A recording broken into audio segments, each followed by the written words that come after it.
in Lakeville. I'm Jessica Bradley, and I'm so happy that you're here with us today. Today we are going to be making a couple end of summer favorites. My tomato corn tart, and it's a combination of beautiful farm fresh corn and farm fresh tomatoes done in an awesome homemade pie crust. It's really easy, really, really good. And then the second thing is a potato corn chowder that we're gonna be making. Again, a delicious, light, fresh soup that you can have for lunch or dinner that I think the whole family's really gonna love. So the first thing we're gonna do today is get going on the pie crust for the tomato corn tart. So this is just a pie crust that I had Justin make for me, but it's fine to use a pie crust from the refrigerated section at the grocery store as well, you know, the kind that come rolled up kind of in a tube. You can just unroll it and put it in your tart pan. So I have a disc of pie crust right here, and I've floured my counter.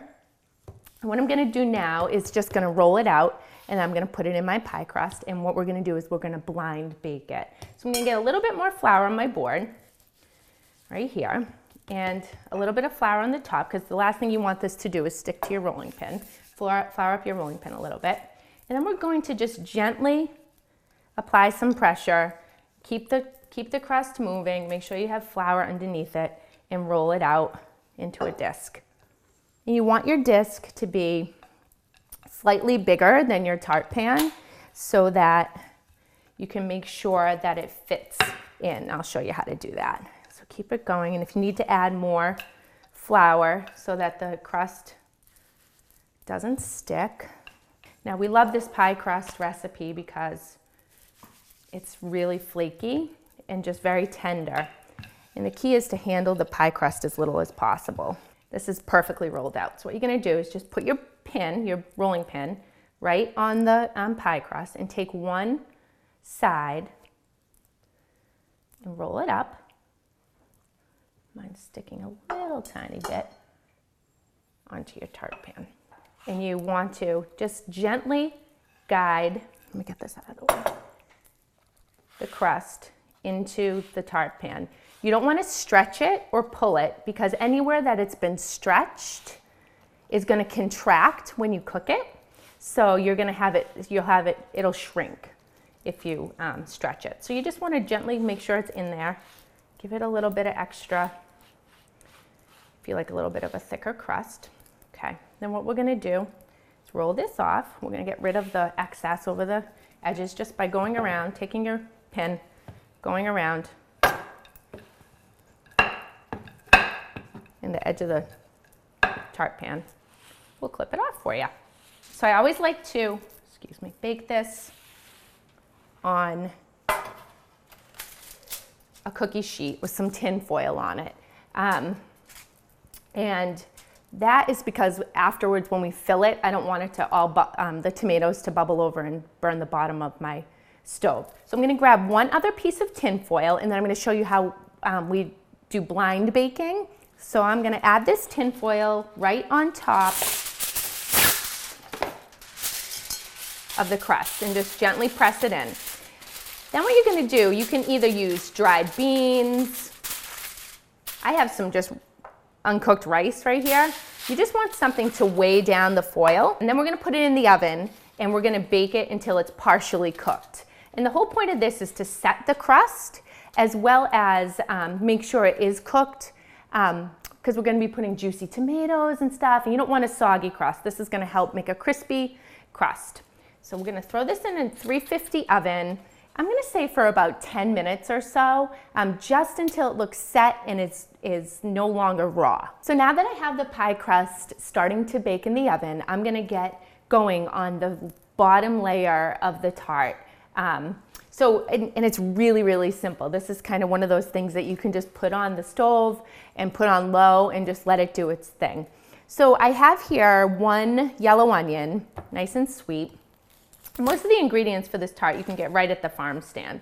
And I'm just gonna cut up this onion into slivers and cook it really low and slow on the stove. I'm gonna do it with a little bit of thyme and a garlic clove or two, just depending on the size. And As that cooks nice and low and slow, it's going to caramelize and get nice and sweet, and it's going to add a really good flavor to the bottom of the tart. Nice depth of flavor. All right, so you just want to do this in half moons, this onion in half moons, and then when we put it in the pan, we'll break them up into little pieces like that. A couple stems of thyme, and I think I've shown you this before, but to take the leaves off the stem, you just hold it by the top, take your fingers and run it down backwards, and all the leaves should come right off. And you want to give this a little rough chop, especially if there's any little tiny pieces of mini stem in there, because it could be a little bit tough. You don't really want to eat the stems of thyme because it's woody. And to easily peel garlic, you just put it on the board, take the flat side of your knife in your palm and whack it. You do that with the other one, and then the skins easily come off. They just pretty much falls out of the skins. Now typically when I'm cooking onions and garlic on the stove together, I would get the onions going first and add the garlic later so that the garlic doesn't burn, because when garlic burns it has a really bitter flavor to it, instead of when it cooks slowly and just kind of caramelizes, it tastes really sweet. But where I'm going to cook this very slow, I can add it all at once. Okay, so what I'm going to do, I'm just going to bring my whole board right over to the stove. So I have a pan going. I'm just going to add a couple turns of olive oil around the pan. So like 1, 2, just so it gives it a nice little coating in the bottom of the pan. And I already had the pan heating up, so I can tell that it's a little bit hot. And I'm going to go ahead and add in those onions and break them up as I do so. Make sure they're all broken up. And I'm going to let them do their thing for a little bit before I add any salt and pepper to these. The reason why I want to let them cook for a little bit before I add salt to them is because salt draws water out of onions. And I want these to get brown and yummy and sweet versus boil and get translucent. So we're going to let these go and do their thing, and we'll check back periodically with them to see how they're doing. Just give them a little of a stir. Today, the other thing that we're going to be making is the potato corn chowder. So I'm going to take the opportunity while these onions are cooking and the tart is getting set to get my soup started.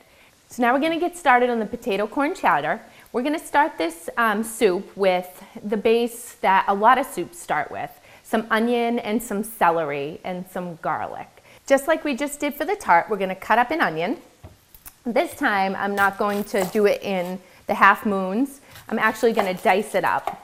And to do that, we take off the ends, cut it in half, and then peel off the skin. And I think I've shown you this before, but what that does is it creates a flat tabletop for the onion for you to be able to cut it so it's not rocking and rolling all over the place. So what I do is I just put it flat, and I run my knife through it one way, turn it to the other side, and run my knife through it the other way. So it creates a little dice. Couple turns around of olive oil. And a tablespoon of butter. And that's going to really help the onions and celery to soften and get really good. So we're going to put the onions right in. Bring them over to the stove. And get those cooking. So I have 3 ribs of celery, and I'm going to run my knife down the center and create myself a little pile of long pieces of celery. The inside part of celery, a head of celery, is my favorite. I love this little leafy part. It has a little bit of a different flavor, but it really tastes like the essence of celery. And I love the texture that it brings when you put it in a soup as well. So I always try to use the inside part of the celery. So I have myself a little pile here. And again, I'm just going to run my knife through it the short way. Okay, almost done. Now the dice doesn't have to be perfect and all the same size because it's going in a soup. And this is, cooking for your family, and it's all about the love and not about the perfection. So make a little pile of that, and I'll just get my couple garlic cloves as well, and we'll bring them all over at once. So again, 2 more garlic cloves. smash them and chop them. Nice rough chop. Add some really good flavor. Okay. I'll bring these over. Let's see if I can do it in one. It looks like two. And the onions are already getting going.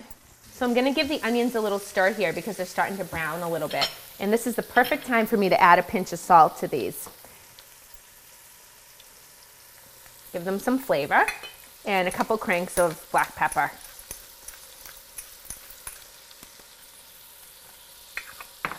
Okay, and these are on low, and I'm just gonna continue to let them go and brown up. Now we'll move over here and we'll take a look at our veggies in our soup. We'll give them a nice stir, and they're doing exactly what I want them to do. That butter and that olive oil is starting to really saute the veggies, and they smell really good. The next ingredient I'm gonna add to this soup is a red pepper, and I love the flavor and the color that the red pepper gives to the soup. Really easy way to chop a red bell pepper is to stand it up on its end and take your knife and go around the pepper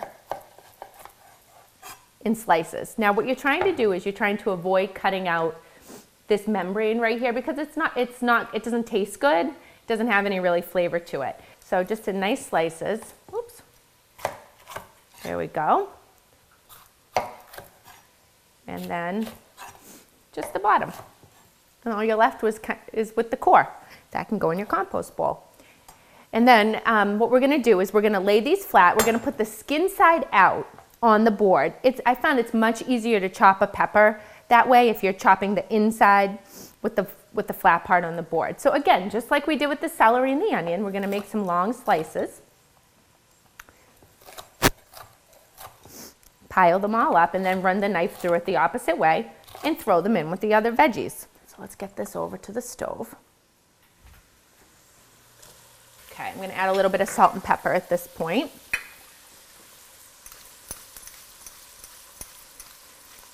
Just to flavor this base layer, just a little bit.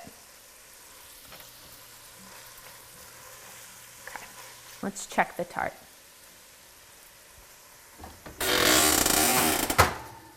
Okay, so I'm just gonna lift this edge.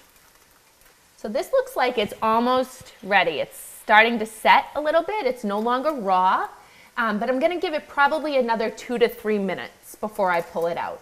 I just want it to be a little bit more cooked. So it's been about 10 minutes. So it's like a 10 to 12 minute process to get the tart to be set. Okay, so that should give us time to get a couple more ingredients in the pot for the soup. So the next thing I'm gonna do is add 2 potatoes.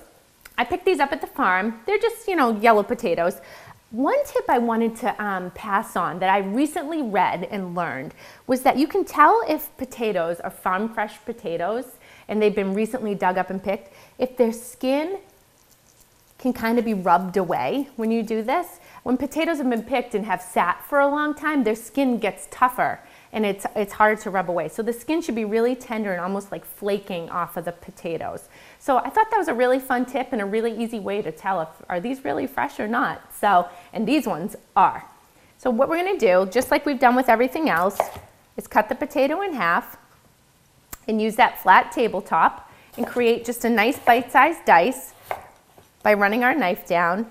And then what I like to do is turn it in half again, cut it again, and that will give us a nice little dice. And I'm gonna use 2 good-sized potatoes for this because I like it to be nice and hearty.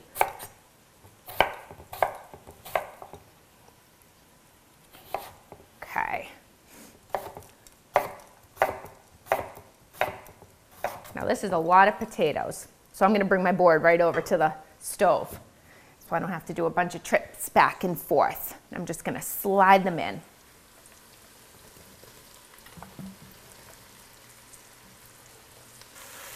Everything smells so good.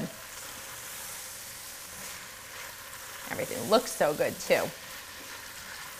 That red pepper really gives a nice pop of color. Okay, let's pull out that tart shell.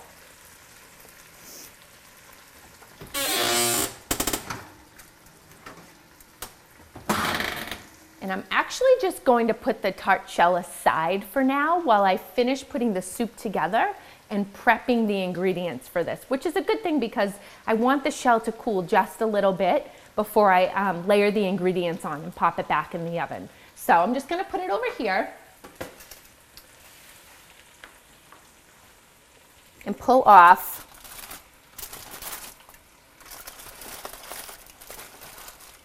the rice. Set that aside. Now I'm gonna set that aside to cool. And what I'm gonna do once it's cool, I'm gonna put it in a plastic bag. I'm gonna put it in my pantry. And the bag I'm gonna label 4 pies. And that's the rice that I use every time I wanna blind bake a pie shell. So you have it there. You know you're not cooking it and eating it next time. And it's a great little thing to have set aside in your pantry. So this is nice. This looks nice and set. It's perfect. It's just gonna cool for a few minutes. So I've added a little bit of thyme to the potatoes and onions and pepper and garlic. And those have cooked for a minute or so. Next thing I'm gonna add 4 cups of chicken broth. Now here you can see I have, mine's a little bit frozen on the inside. That's because this is homemade chicken broth that I made, I don't know, a couple weeks ago and I threw in my freezer. However, if you don't have homemade chicken stock, you can get unsalted or low sodium in the carton at the grocery store, and those work fine. You just want to make sure it's the low sodium or the unsalted kind, so that way you can control the amount of salt that you have in your food. So I'm just going to add 4 cups in. Oops, splash. And those little frozen pieces will just defrost as we go. Okay, give that a stir. And that's gonna defrost really quick. The next thing we're gonna add is 1 cup of milk. And you know what? I used skim milk. You don't have to use whole milk because the other thing you're gonna add is a cup of half and half. So I feel like the skim milk balances out the half and half a little bit. So we're gonna add that right in. And this really gives it that yummy, creamy texture and flavor. Okay. To the side, give it a stir.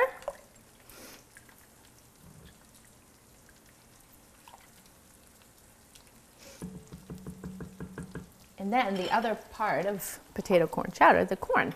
Now I have 4 ears of corn that I've taken off the cob. I just got 4 ears of corn at the farm, came home, shucked it, made sure to get rid of most of the silks because we don't really want that in our soup. And I took it off the cob, and I'm going to show you how to do that when we go ahead and make the tomato tart. So this all just goes in.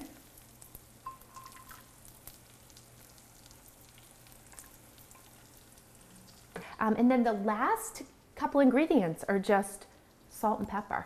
So I'm going to add a tablespoon of salt. I know that sounds like a lot, but there's a lot of stock and milk and cream and vegetables here that need to be seasoned. And we just added a sprinkle before when the veggies were cooking. So we're just gonna add that.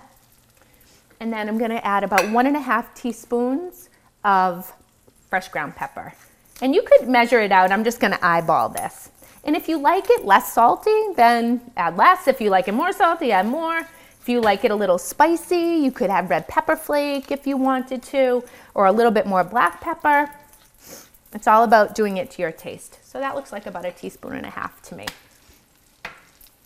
So essentially at this point, the soup is all put together. All it has to do now is come to a simmer and let the flavors come together. So that's gonna be fine on the stove. We're just gonna let it do its thing. And then we're gonna move on to the tomato tart and get that in the oven. And what I'm gonna do now, actually, while I'm right here, I wanna show you how beautiful these onions have become. I'm gonna take them off because they look done to me. So I'll show you. They're all caramelized, they're soft, they're not burnt, they're just nice and lightly browned. They're gonna be super sweet. We're gonna put together the tomato tart, and this is really fun. It's just pretty much an assembly project at this point. So we have our tart, and we have it so that it's been par-baked a little bit, and it's partially cooked. It's not fully cooked, but it's set now in the tart shell. So what we're gonna do, we're gonna take those awesome onions that we spent the last 15-20 minutes cooking, and we're gonna spread them along the bottom of the tart shell. This is gonna create a nice base layer of flavor. Onions and garlic and thyme, a little salt and pepper, really tasty. Now you don't wanna get much of that olive oil that they were cooked in, because you don't want it to sog out the pie crust. Then the next thing we're gonna do is we're going to add 1 tomato in slices. So this part we're gonna use a big tomato, whatever your favorite is. You can use, I just have like a really yummy red beefsteak tomato here. You can use any type of big tomato that you find at the farm or at the grocery store. An heirloom tomato, a yellow tomato, anything that you might like. And I'm gonna cut this in nice thin slices, and then I'm gonna add it in. I always like to use a serrated knife to cut a tomato. It makes it so much easier to cut and not bruise the tomato. Get that last piece. Okay. And I'm gonna cut that little slice off right there too. Okay, so then what we're gonna do is we're just gonna layer these. And this is a pretty big guy, so I think I'm going to. I don't know if I'm gonna need it all actually, because it's a nice big guy. Just about. The next thing we're gonna add is some cherry tomatoes, and I'm gonna have these, and I have all different cherry tomatoes here. Some from my garden, some from the farm stand. There's big ones that almost have a pinkish tint. There's yellow ones, orange ones, tiny red ones. So just go to town and use whatever looks good to you.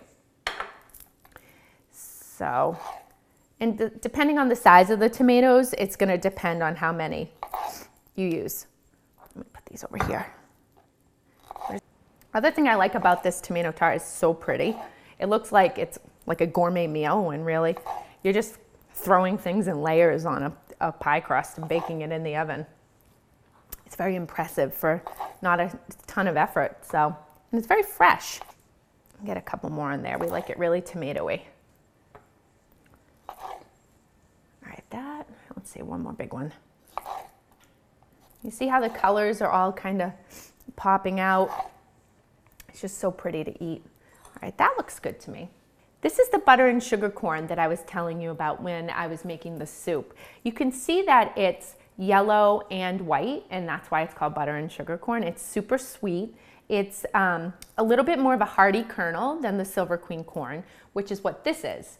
And the Silver Queen is all the white kernels. It's a little bit more delicate in texture as well as flavor. So they're both awesome. It just depends on what you might be in the mood for. I like the combination of the two in this tart. So I'm gonna show you how to take this off the cob. Super easy, came home, shucked it, took off the silks. What you wanna do now is you want a really sharp knife and a good solid board, and you put the corn down on its end, and you just take your knife and you slide it down the edge and take the kernels off. And then I usually do half, and then I flip it over, and I do the other side. So then we're just gonna take this, and this might be a little bit too much, and if I have some extra, because that Silver Queen ear was pretty big, if I have some extra, I'll put it in the corn chowder. Okay, you just kind of layer it on. Let it get in between the crevices. Okay, so we have all the corn on here. The next thing we're gonna do is add a little bit of salt and pepper to the top. You wanna give it lots of good flavor, and some pepper.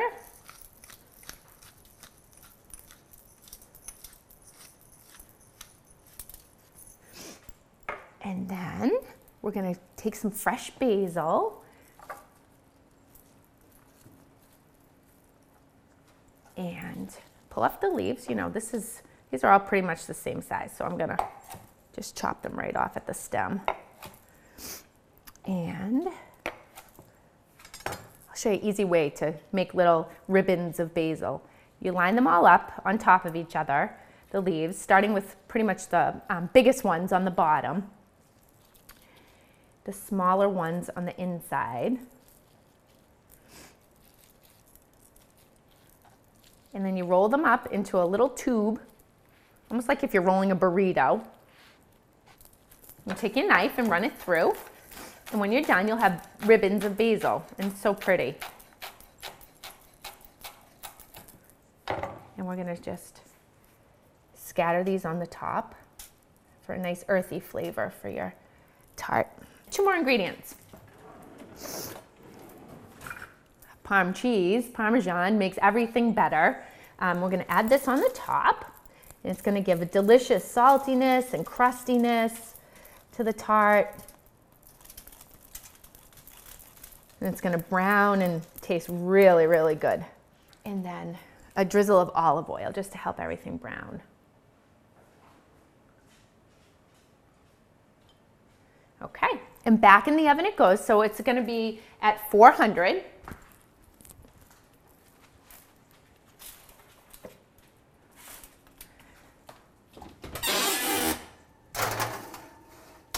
Until you see the tomatoes bubbling a little bit and the crust gets a little bit browned on the top. So let's give the chowder a little look and a stir, see how it's doing. So it looks like the flavors are all starting to come together, and you can see that it's melding and it smells really, really good. And what we're waiting for now for the soup is just for the potatoes and the corn and the peppers and all the veggies to become tender. And you don't want them falling apart, you just want them tender, so when you eat them, they're perfect. It's been about 20 minutes or so, so I'm gonna take a look and see if the tart is done now. So this is exactly what you wanna see. This tart is done and it looks awesome. So you can see that the crust is browned, the juices from the tomatoes are bubbling, the Parmesan cheese has a nice golden tint to it. And why don't we do this? Why don't we serve up the soup, because I think the potatoes are probably nice and tender right now, and the corn, they've had enough time. Everything's come together. So let's serve it up. I like to have some of those fresh chives that we just picked from my herb box. I'm just gonna give them a really fine little dice. Now I love the oniony, mild oniony flavor that these have, but I also love the green on top of the soup. Wait till you see the difference it makes. And it just takes it from, you know, just a kind of white and yellow soup to just something really bright and beautiful. And then the last garnish I mentioned before is just some crispy pieces of crumbled bacon, because that makes everything better. So just a couple of those right on top there. So there's the soup. And then we'll plate up the tart too. So here's our tart. Now what we're gonna do, this is kind of cool, it's like magic. The bottom of this comes out. So you just put your hand in between, underneath, and the ring that's around the edges slides right out. So let's cut into it so I can show you what it looks like. So you just need a sharp knife. Oh my goodness, it looks so good. So tons of corn, tons of tomatoes. You can see that they're like little charred on the top, and that gives it all kinds of delicious sweetness. I'm just gonna run my knife under here. Okay, there we go. We're gonna try the soup first.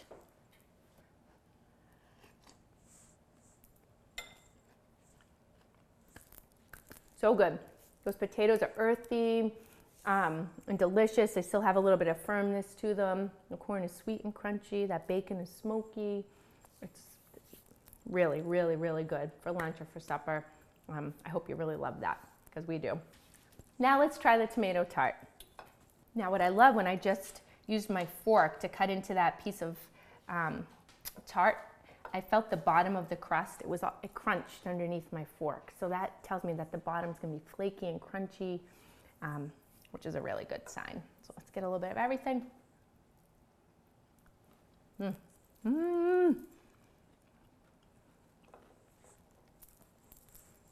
if I do say so myself, that is a good creation right there. Sweet, crunchy, soft, buttery, nutty, salty. Oh, it's so good. I really hope you try it.